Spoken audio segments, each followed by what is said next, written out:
சென்னை உயர்நீதிமன்ற புதிய நீதிபதிகள் பட்டியலை திரும்ப பெற வலியுறுத்தி வக்கீல்கள் உண்ணாவிரத போராட்டம் நடத்தினர். சென்னை உயர்நீதிமன்றத்திற்கு 12 பெயர்கள் அடங்கிய புதிய நீதிபதிகள் பட்டியல் வெளியானது. இதில் சட்ட அனுபவம், தகுதி இல்லாதவர்களை பரிந்துரைத்துள்ளதாக கூறி வக்கீல் சங்கத்தினர் தொடர் நீதிமன்ற புறக்கணிப்பு போராட்டத்தில் ஈடுபட்டுள்ளனர். செவ்வாயன்று நீதிமன்ற வளாகத்தில் வக்கீல் சங்கத்தினர் உண்ணாவிரத போராட்டம் நடத்தினர்.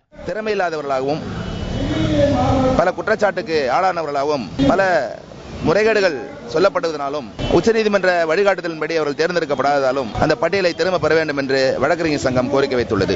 அவர்கள் பட்டியலை திரும்ப பெறாமல் அவர்களே நீதிபதிகளால் நீக்கப்பட்டால் நிச்சயமாக பாதிக்கப்படுவது பொதுமக்களும் வழக்கறிஞர்களும் தான். உண்ணாவிரத போராட்டம் நடத்தி கொண்டிருக்கிறோம். இந்த போராட்டம் ஒரு தொடர் போராட்டம். எங்களுடைய குறிக்கோள் நிறைவேறும் வரை இந்த போராட்டம் தொடரும்.